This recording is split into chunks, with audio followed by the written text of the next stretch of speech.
साथियों नमस्कार। कैसे हो आप सभी? आशा करता हूँ ठीक ठाक होंगे। आज पंथ निरपेक्षता के टॉपिक पर चर्चा करते हैं। भारतीय संविधान की जो हमारी एक सीरीज चली हुई है उसमें अपन आरपीएससी द्वारा आयोजित होने वाली सेकंड ग्रेड भर्ती परीक्षा के लिए पॉलिटी से संबंधित टॉपिक्स पर चर्चा कर रहे हैं, जिसमें भारतीय संविधान की विशेषताओं को पढ़ रहे हैं। कुछ विशेषताएं हमने पढ़ ली है, आज हम करेंगे पंथ निरपेक्षता पर चर्चा। देखो साथियों, सेकुलर शब्द का जो हिंदी रूपांतरण होता है वो भारतीय संविधान में पंथ निरपेक्षता बताया है। आप इसको गूगल करोगे या इसका ट्रांसलेशन करोगे तो हो सकता है पंथ सेकुलरिज्म आप लिखते हो तो आपका उसका जो हिंदी अनुवाद है उसमें धर्म निरपेक्षता लिखा आए, लेकिन पंथ निरपेक्षता और धर्म निरपेक्षता का जो थोड़ा सा अंतर है उसको हम समझेंगे। बाकी प्रचलित भाषा में पंथ निरपेक्षता को हम धर्म निरपेक्षता बोल देते हैं। बाकी वास्तव में पंथ क्या है और धर्म क्या है, दोनों में अंतर है। हम जो धर्म के नाम पर बोलते हैं, हिंदू, मुस्लिम, सिख, ईसाई, जैन, बौद्ध, पारसी, ये वास्तव में धर्म नहीं है, ये एक पंथ है। धर्म अलग चीज है। धर्म को देखें तो धर्म एक मानवीय मूल्य है। धर्म की परिभाषा को अगर हम समझें तो धर्म का मतलब होता है धारण करना, यानी किसी चीज का मूल स्वभाव। धर्म का मतलब क्या होता है? धारण करना, या कह सकते हैं कि मूल स्वभाव। जैसे अग्नि का मूल स्वभाव क्या होता है? जलाना। पानी क्या करता है? गीला करता है। तो बहुत सी जगह इस धर्म के बहुत सारे लक्षण बताए गए हैं। आप मनुस्मृति पढ़ोगे तो वहां पर धर्म के लक्षण मिलेंगे आपको। याज्ञवल्क्य है, महात्मा विदुर ने इसके बारे में बहुत विस्तार से बता रखा है। श्रीमद् भागवत में धर्म के बारे में काफी चर्चा की हुई है। इन सब का सार देखें कि इन सब में मिलाकर आखिर धर्म क्या है, या इन सब ने धर्म के क्या लक्षण बताए हैं। तो देखो, इन्होंने जो एक इनका सामूहिक देखें, इनका अलग अलग ना देखने की बजाय, क्योंकि हम तो समझ रहे हैं ना, इनको हमें लिखना है ना नोट्स बनाना है, ध्यान रखना। तो धर्म का मतलब इन सब में, मनुस्मृति में, महात्मा विदुर के द्वारा बताए गए, या फिर श्रीमद् भागवत में या याज्ञवल्क्य में देखते हैं हम, तो कहीं ना कहीं जो निष्कर्ष निकल के आता है वो ये है कि धर्म का मतलब है धैर्य, क्षमा, संयम, चोरी ना करना, अपनी इंद्रियों पर नियंत्रण रखना, अपनी बुद्धि को बढ़ाना, अच्छे कर्मों से अपनी बुद्धि को बढ़ाना, विद्या का अर्जन करना, सत्य, क्रोध का त्याग, दान, दया, शांति, अहिंसा, ब्रह्मचर्य, ये सब धर्म के लक्षण हैं। पंथ का मतलब तो होता है पथ। पंथ का मतलब क्या होता है? पथ। पथ माने रास्ता,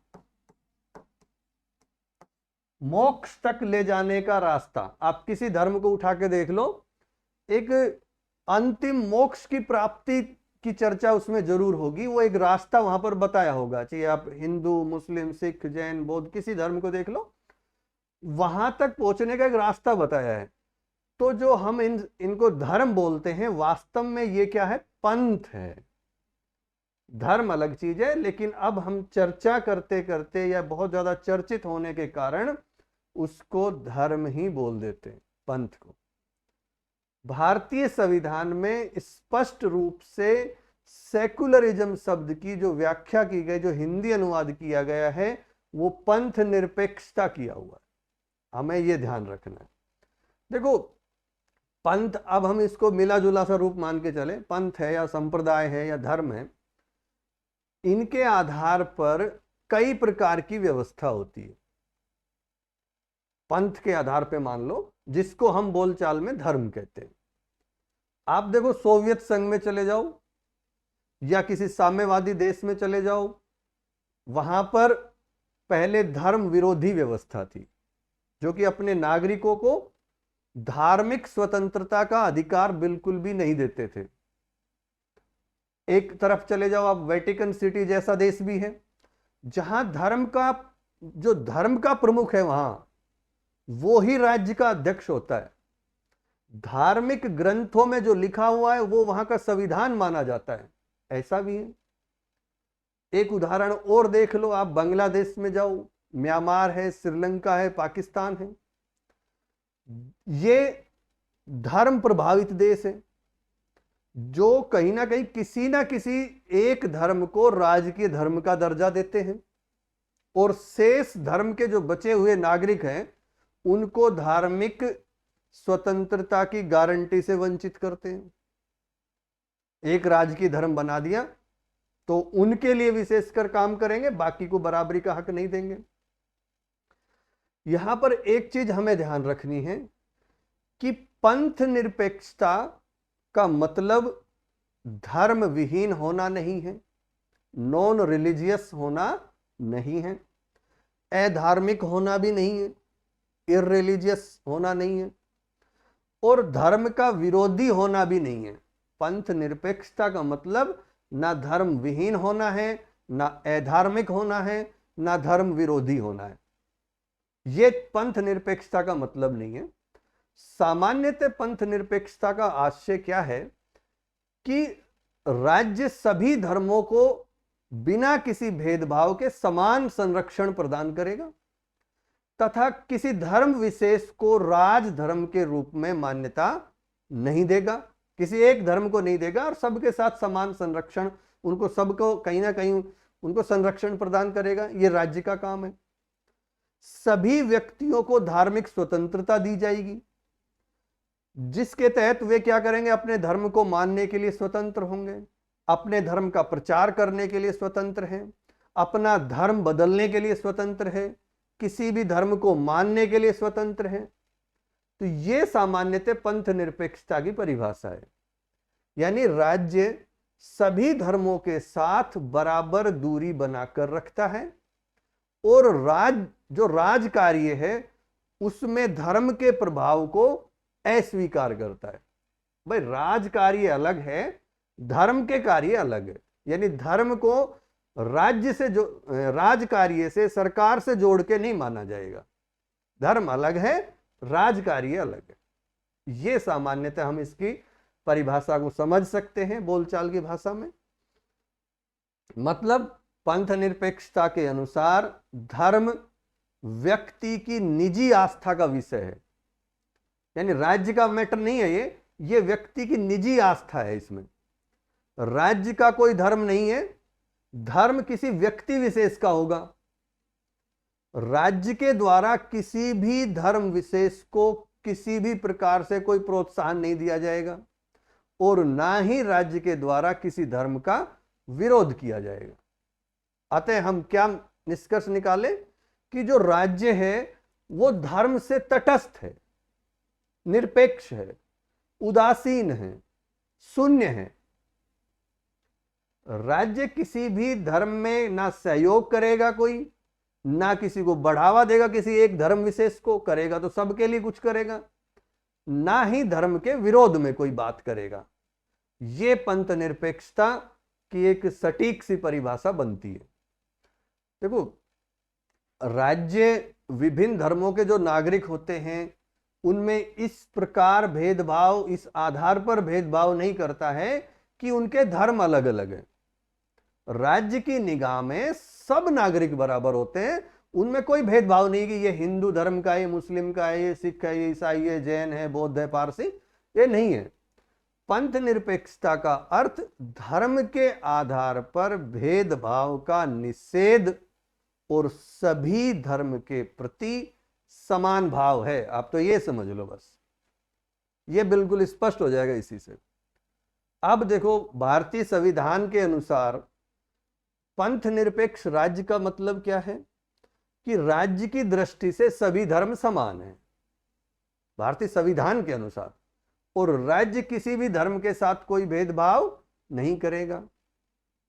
एक तरफ पश्चिमी अवधारणा को देखो आप, पश्चिमी अवधारणा के अनुसार जो धर्म और राज्य होते हैं वो दोनों अलग अलग होते हैं। इसके अनुसार धार्मिक संस्थाओं और पदाधिकारियों का राज्य के जो भी अथॉरिटीज होती है, प्राधिकारी होते हैं, उनसे पृथक्करण होना चाहिए। भारत जैसे देश की बात करें तो बहुत ही विविधता पूर्ण देश है हमारा, सभी धर्मों का समान महत्व है। इस तरह से विभिन्न प्रकार की जो विविधताएं हैं भारत में, धार्मिक संस्थाएं हैं, भारतीय संस्कृति का जो स्वाभाविक हिस्सा है। यानी मैं ये कहूंगा कि जो ये भारत में बहुत सारी विविधता है, इसके कारण क्या हुआ कि एक ऐसा दृष्टिकोण विकसित हुआ है भारत में इस धर्मनिरपेक्षता को लेकर, जिसको एक नाम दिया है सलाद बाउल दृष्टिकोण कह सकते हैं। यह विकसित हुआ है, यानी एक बाउल है जिसमें सलाद रखी हुई है, खीरा है, ककड़ी है, टमाटर है, प्याज है, कोई भी जो भी है, उसमें बहुत सारी सलाद रखी है। यानी ऐसा देश है हमारा जिसमें विभिन्न धर्मों को मानने वाले लोग हैं। तो ये हमारे देश में, भारत जैसे विविधतापूर्ण देश में, बहुत हमारी संस्कृति बहुत अलग है, तो उस कारण हमारे यहां पर एक ऐसा दृष्टिकोण विकसित हुआ है धर्म को लेकर। यानी कोई एक धर्म नहीं है, बहुत सारे धर्म है हमारे यहां पर, तो इसलिए इसको ये नाम दे दिया गया सलाद बाउल दृष्टिकोण। अब देखो, भारत की जो धर्म पंथ निरपेक्षता है वो पश्चिम की तरह नकारात्मक नहीं है। जो धर्म और राज, वो जो पश्चिम में क्या है, जो धर्म और राज सत्ता है, एक तरफ धर्म है, एक सरकार है मान लो, वो पूर्ण अलगाव की बात करते हैं। और जो भारत में है वो सकारात्मक पंथ निरपेक्षता की बात करते हैं। यहां मतलब सकारात्मक हस्तक्षेप कर सकता है, जो राज्य है वो धर्म के मामले में सकारात्मक हस्तक्षेप कर सकता है। पश्चिमी जो विचारधारा है वो नकारात्मक है धर्म को लेकर, और हमारी जो पंथ निरपेक्षता की विचारधारा है वो सकारात्मक हस्तक्षेप की है, क्योंकि हम किसी भी सकारात्मक कार्य के लिए धर्म का सहयोग कर सकते हैं। हमारी सरकार किसी न किसी प्रकार से सहयोग कर सकती है। तो मतलब ये ध्यान रखें कि भाई पश्चिमी विचारधारा मतलब नकारात्मक पक्ष, या राज्य की धर्म से दूरी या धर्म का निषेध, और भारतीय विचारधारा यानी सकारात्मक पक्ष, सर्वधर्म समभाव की संस्कृति। तो अब भारत के संदर्भ में अगर हम देखें भाई पंथ निरपेक्षता की क्या परिभाषा भारत के संदर्भ में फिट बैठती है, तो एक तो सीधी सीधी ये बात है कि भारत का कोई राज्य धर्म नहीं होगा। क्या नहीं होगा? कोई राज्य धर्म नहीं।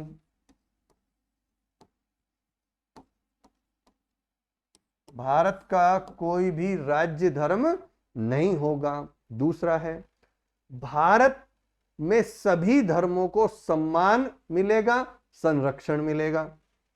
सभी धर्मों को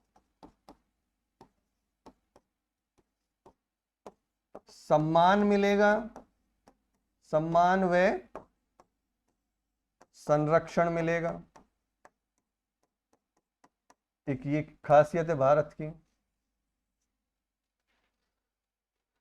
भारत में राज्य किसी धर्म या धार्मिक गतिविधि में क्या होता है कि साधारण तौर पर हस्तक्षेप नहीं करेगा, लेकिन जैसे कि लोक व्यवस्था है, भाई कोई मेला है, मेले में कोई व्यवस्था की बात आती है, भीड़ है, उसको कंट्रोल करना है, पुलिस व्यवस्था करनी है, तो राज्य सरकार करती है, खूब करती है।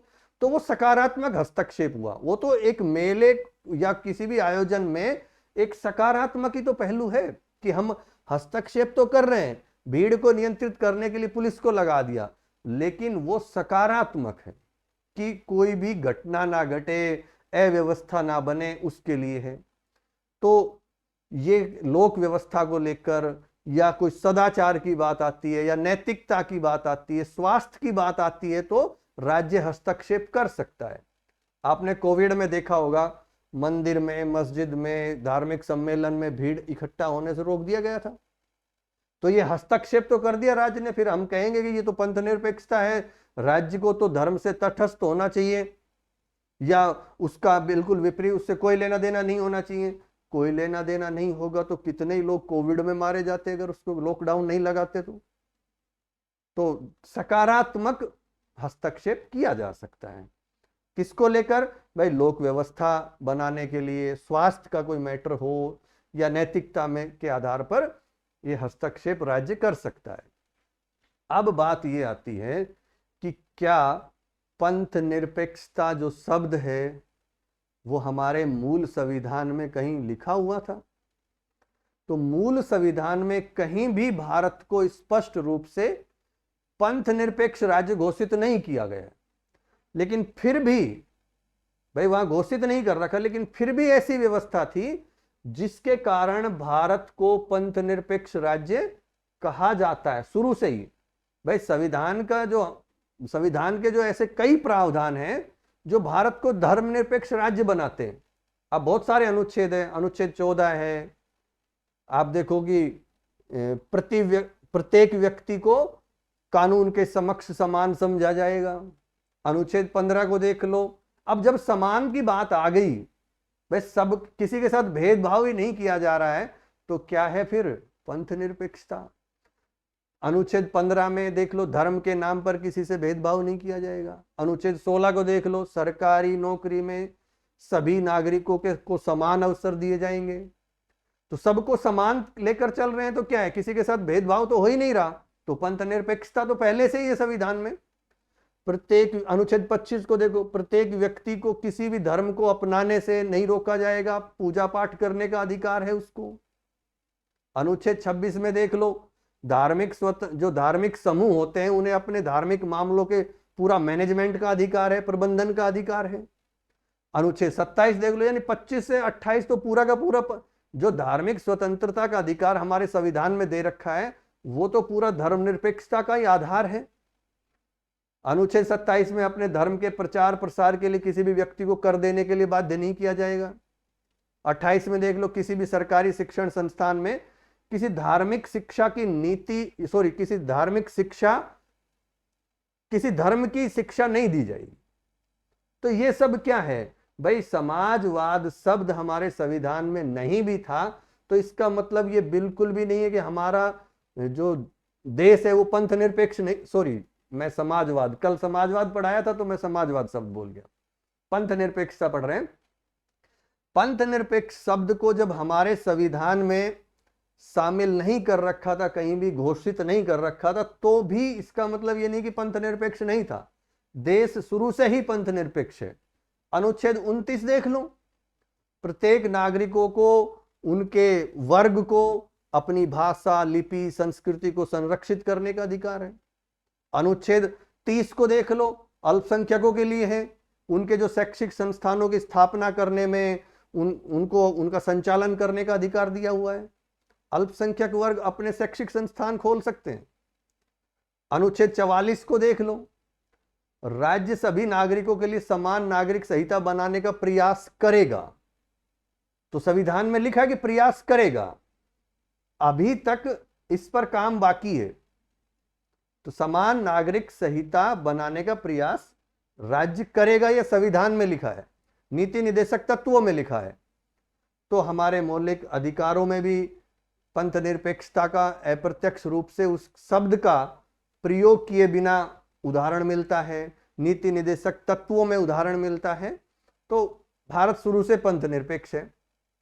अब देखो, ये जो सारी चीजें हमने बताई, इनके अलावा भारतीय संविधान ने अपनी जो विधायिका है उसमें सांप्रदायिक आधार पर जो प्रतिनिधित्व होता था, हमने देखा 1909 में, 1919 में, 1935 में, उसको समाप्त कर दिया। यानी भारतीय संविधान ने सांप्रदायिक आधार पर जो प्रतिनिधित्व वाली प्रणाली थी उसको समाप्त कर दिया, तो ये पंथ निरपेक्षता ही तो है।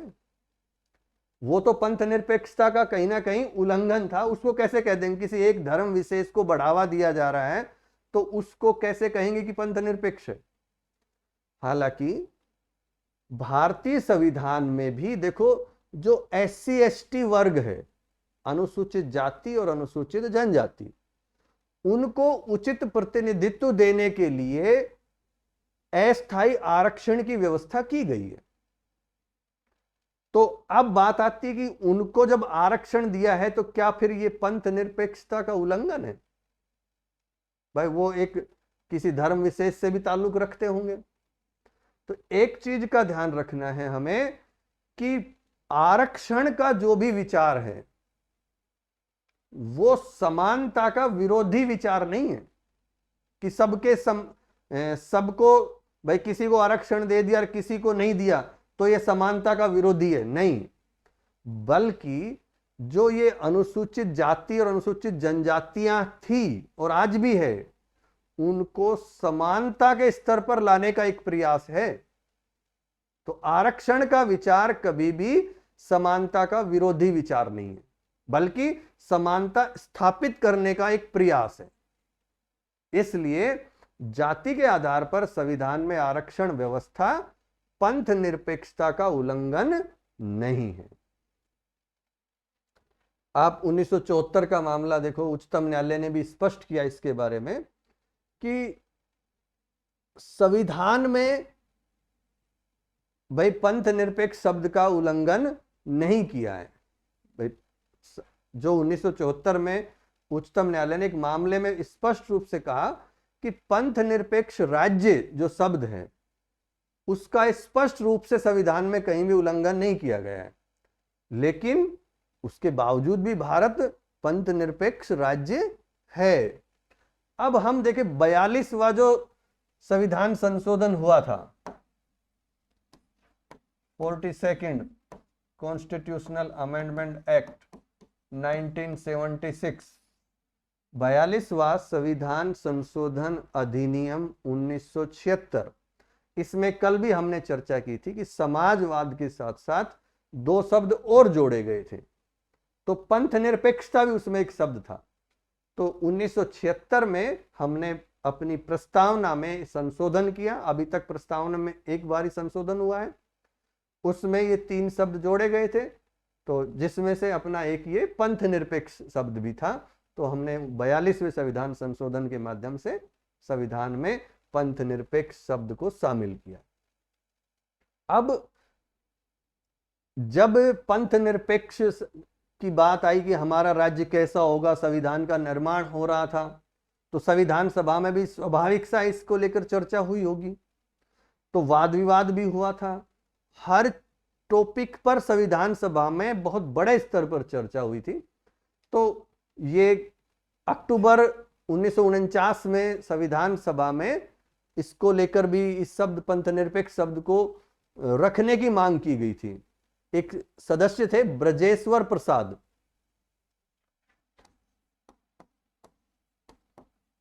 ब्रजेश्वर प्रसाद थे, जिन्होंने पंथ निरपेक्ष शब्द को, यानी भारत के लिए, भाई भारत एक पंथ निरपेक्ष राज्य है, इस शब्द को संविधान में शामिल करने की बात कही थी। लेकिन पंथ निरपेक्ष शब्द को डॉक्टर अंबेडकर ने प्रस्तावना में शामिल करने से इनकार कर दिया। क्यों कर दिया? क्योंकि उनके अनुसार भारतीय संविधान में पंथ निरपेक्षता पहले से ही समाहित है। उन्होंने कहा कि देखो क्या नहीं है पंथ निरपेक्ष, बताओ आप, भारत में ऐसी कौन सी व्यवस्था लग रही है आपको जो पंथ निरपेक्ष से संबंधित नहीं है, तो अलग से लिखने की क्या जरूरत है। आप प्रस्तावना में विचार, अभिव्यक्ति, विश्वास, धर्म, उपासना की स्वतंत्रता को हमने पहले ही अपनाया हुआ है। अनुच्छेद 15 है, 16 है, ये धर्म के आधार पर भेदभाव को प्रतिबंध करते हैं।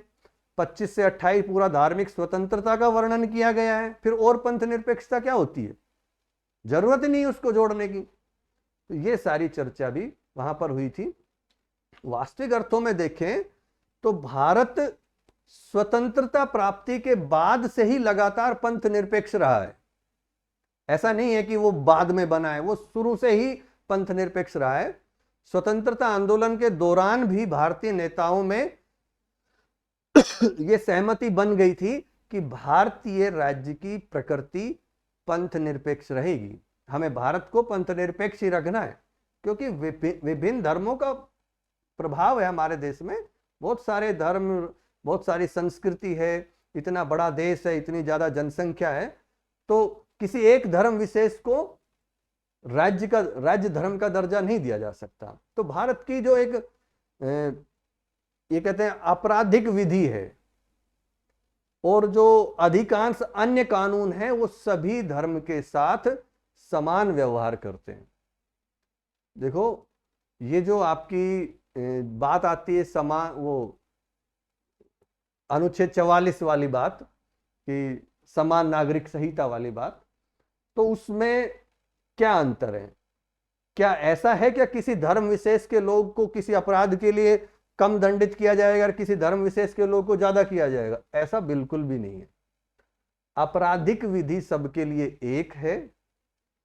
कुछ मैटर है जो सिविल कानूनों के मामले में है, जैसे कि ये उत्तराधिकार से संबंधित है, विवाह, तलाक आदि से, इनमें अंतर है।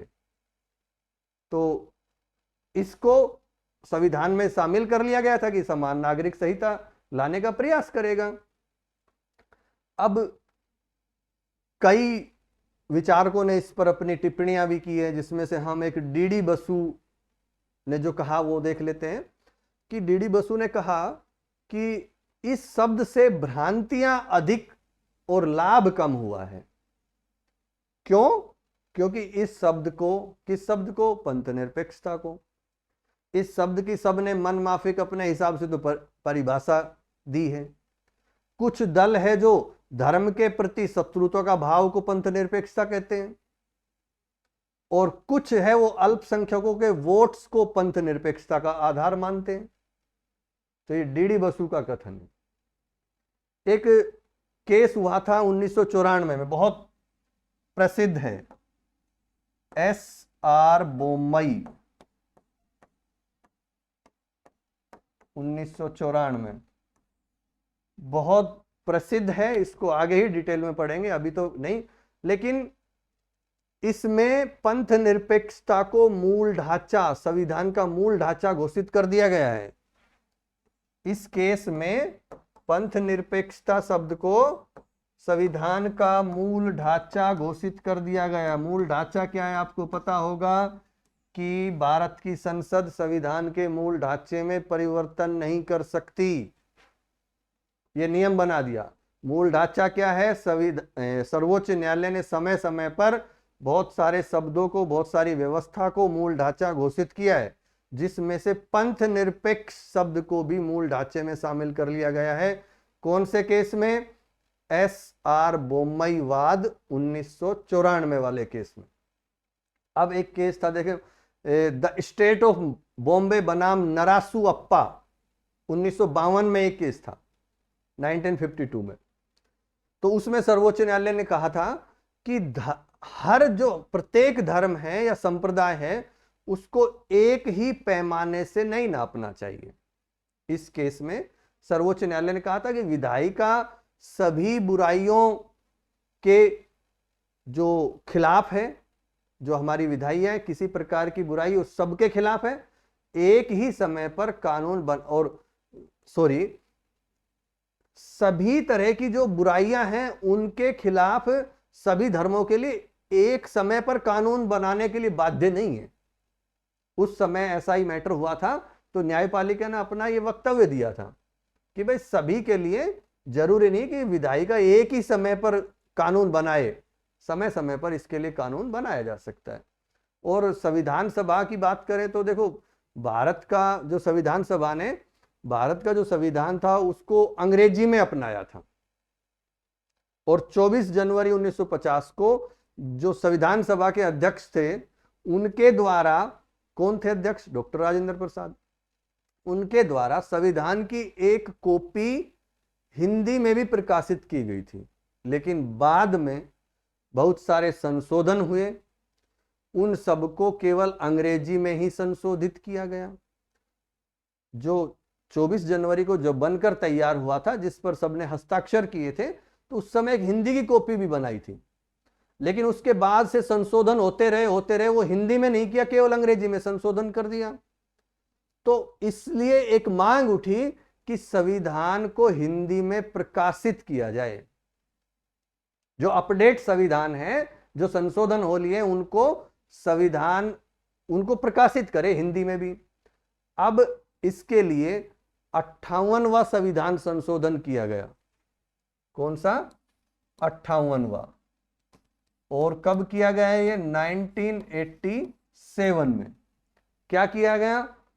इसमें कहा कि राष्ट्रपति पूरे संविधान का संशोधन सहित हिंदी में अनुवाद करवाएंगे, और यदि ऐसे किसी भी भाग का अर्थ निकालने में कोई कठिनाई उत्पन्न हो जाती है तो राष्ट्रपति इसका कारण बनेंगे। राष्ट्रपति को जिम्मेदारी मिली कि संविधान का हिंदी में अनुवाद करवाना है। पूरे संविधान का जो अब तक बनकर तैयार हो गया है उसको संशोधन सहित उसका हमें अनुवाद करवाना है। राष्ट्रपति को जिम्मेदारी मिली, और यह भी कहा गया कि अगर किसी भी जगह पर संविधान का अर्थ निकालने में कोई भी कठिनाई होती है तो इसका कारण कौन होगा? राष्ट्रपति। और इस जो हिंदी अनुवाद जो ये कराया गया, उस हिंदी अनुवाद में सेकुलर शब्द के लिए, अंग्रेजी में तो सेकुलर लिखा हुआ है, उसके लिए पंथ निरपेक्ष शब्द शामिल किया गया है। हिंदी अनुवाद धर्म निरपेक्ष नहीं किया गया। ये पूरा हमारा आज का लेक्चर था। अब इसको आप इसकी मुख्य मुख्य बातें लिख लो। जो पूरा समझाया इतना तो नहीं लिखेंगे, लेकिन इसकी मुख्य मुख्य बातें लिख लो। अब लिखो भाई, टॉपिक लिख लो, पंथ निरपेक्षता, सेकुलरिज्म, हेडिंग डाल के इसमें आप लिखो सेकुलर शब्द का हिंदी रूपांतरण पंथ निरपेक्ष, या ऐसे लिख, भारतीय संविधान में सेकुलर शब्द का हिंदी रूपांतरण पंथ निरपेक्ष किया हुआ है या बताया गया है, लेकिन प्रचलित भाषा में पंथ निरपेक्षता को धर्म निरपेक्ष बोल देते हैं। नेक्स्ट, धर्म एक मानवीय मूल्य है। भाई पंथ अलग है, धर्म अलग है, सारा समझा दिया है। वो सारी चीजें लिखने की जरूरत नहीं है जो हमने बताई थी। अब लिखो नेक्स्ट, ध्यान रहे पंथ निरपेक्ष का मतलब धर्म विहीन, पंथ निरपेक्षता का मतलब धर्म विहीन नहीं है, या धर्म विहीन ब्रैकेट में नॉन रिलीजियस कोमा अधार्मिक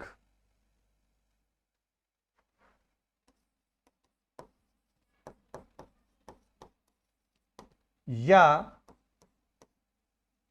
भाई ध्यान रहे पंथ निरपेक्ष का मतलब धर्म विहीन ब्रैकेट में नॉन रिलीजियस।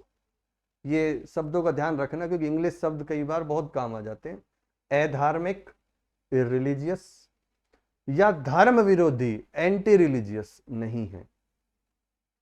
पंथ निरपेक्षता का मतलब धर्म विहीन, अधार्मिक या धर्म विरोधी नहीं है। नेक्स्ट,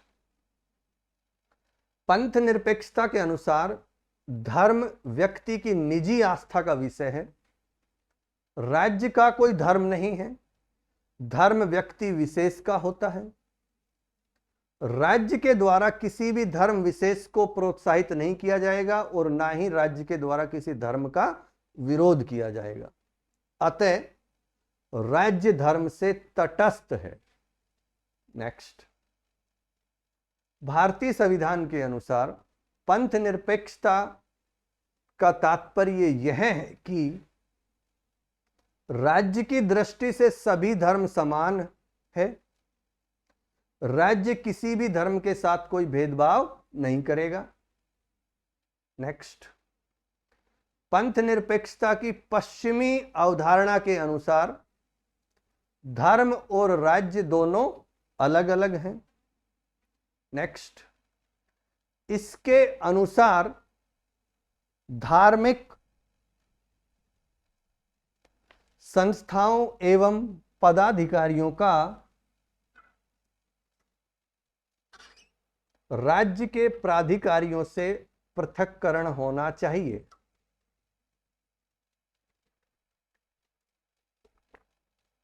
नेक्स्ट, भारत जैसे विविधतापूर्ण देश में सभी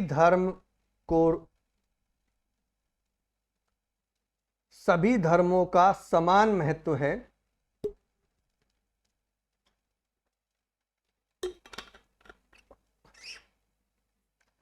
इस तरह से विभिन्न प्रकार की विविधताओं को भारतीय संस्कृति का स्वाभाविक हिस्सा मानने वाला सलाद बाउल दृष्टिकोण विकसित हुआ। नेक्स्ट, भारत की पंथ निरपेक्षता का दर्शन पश्चिम की तरह नकारात्मक नहीं है, जो धर्म व राज सत्ता के पूर्ण अलगाव की बात करता है, बल्कि भारतीय पंथ निरपेक्षता सकारात्मक हस्तक्षेप के विचार पर आधारित है। नेक्स्ट, भारत के संदर्भ में पंथ निरपेक्षता की परिभाषा। नंबर 1, भारत का कोई राज्य धर्म नहीं होगा। नंबर 2, भारत में सभी धर्मों को सम्मान और संरक्षण मिलेगा।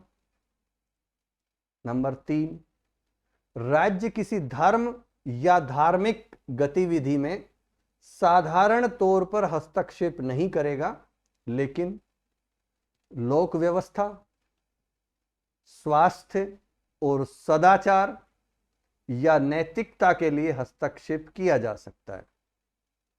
नेक्स्ट, यदि मूल संविधान में कहीं पर भी भारत को स्पष्ट रूप से पंथ निरपेक्ष, क्षमा चाहूंगा, यदि शब्द बोल दिया मैंने, यद्यपि लिख लो, मूल संविधान में कहीं पर भी भारत को स्पष्ट रूप से पंथ निरपेक्ष राज्य घोषित नहीं किया गया है, लेकिन फिर भी ऐसी व्यवस्था की गई है या की गई थी जिनके कारण भारत को पंथ निरपेक्ष राज्य कहा जाता है। नेक्स्ट, संविधान के प्रमुख प्रावधान जो भारत को धर्मनिरपेक्ष बनाते हैं। यहां पर मेरे हिसाब से आप केवल अनुच्छेदों के नाम लिख लीजिए, अलग से अगर ये हेडिंग डालेंगे तो ये आप अनुच्छेद तो आगे भी पढ़ोगे, तो मेरे हिसाब से लिखने की जरूरत है। याद आपको करना ही है कि अनुच्छेद 14 में क्या है, 15 में क्या है, 16 में, तो आप लिख लो संविधान के प्रमुख प्रावधान जो भारत को पंथ निरपेक्ष राज्य बनाते हैं, जिसमें लिखो अनुच्छेद 14, 15, 16, 25, 26, 27, 28, 29, 30 और 44। ये ऐसे हैं जो भारत को धर्मनिरपेक्ष राज्य बनाते हैं या पंथ निरपेक्ष राज्य बनाते हैं। इन सब के अलावा भारतीय संविधान ने विधायिका में या विधानमंडल में सांप्रदायिक आधार पर प्रतिनिधित्व वाली पुरानी व्यवस्था को समाप्त कर दिया है, जो 1909, 1919 और 1935 के अधिनियम में थी। आप ब्रैकेट में लिख भी सकते हो। नेक्स्ट, हालांकि भारतीय संविधान में अनुसूचित जाति और अनुसूचित जनजातियों को उचित प्रतिनिधित्व प्रदान करने के लिए अस्थायी आरक्षण की व्यवस्था की हुई है। नेक्स्ट, ध्यान रहे यह आरक्षण समानता का विरोधी विचार नहीं है, बल्कि अनुसूचित जाति और जनजातियों को समानता के स्तर पर लाने का एक प्रयास है। अतः जाति के आधार पर संविधान में आरक्षण व्यवस्था पंथ निरपेक्षता का उल्लंघन नहीं है। नेक्स्ट, 1974 में उच्चतम न्यायालय ने स्पष्ट किया कि पंथ निरपेक्ष राज्य शब्द का स्पष्ट रूप से संविधान में उल्लेख नहीं किया गया है। नेक्स्ट, जब सर्वोच्च न्यायालय ने ऐसा कहा तो 42वां संशोधन हो गया। 42वें, नेक्स्ट में लिखो, 42वें संविधान संशोधन अधिनियम 1976 के द्वारा पंथ निरपेक्ष शब्द को प्रस्तावना में शामिल किया गया। नेक्स्ट, संविधान सभा में वाद विवाद के दौरान अक्टूबर 1949 में या अक्टूबर 1949 को एकमात्र सदस्य ब्रजेश्वर प्रसाद ने प्रस्तावना में पंथ निरपेक्ष शब्द को रखने की मांग की थी। ब्रजेश्वर प्रसाद ने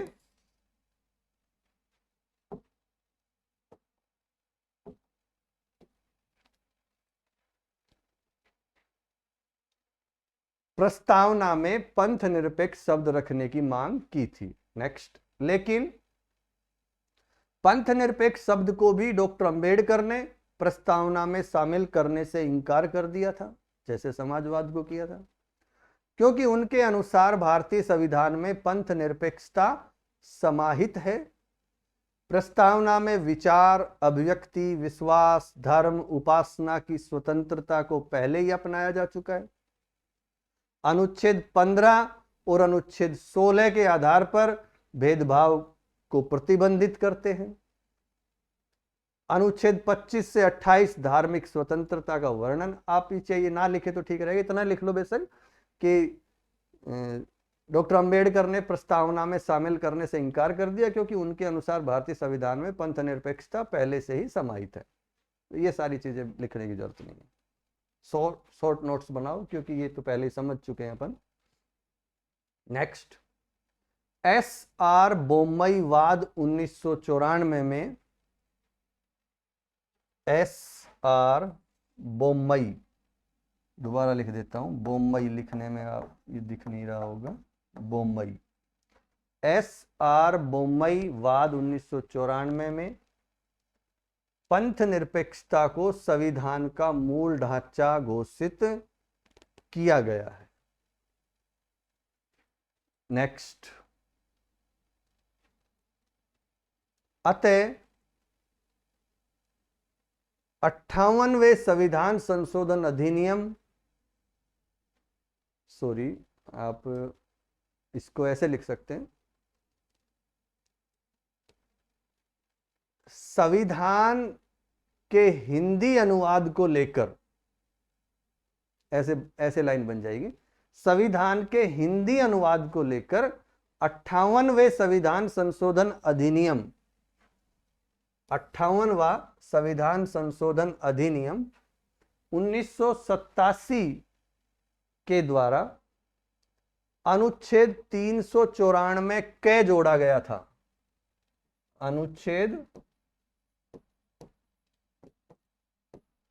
394 क, या ए कह सकते हैं इसको, क की जगह ए लिख सकते हो, जोड़ा गया था। इसमें प्रावधान किया गया कि राष्ट्रपति संपूर्ण संविधान का संशोधन सहित हिंदी में अनुवाद कराएंगे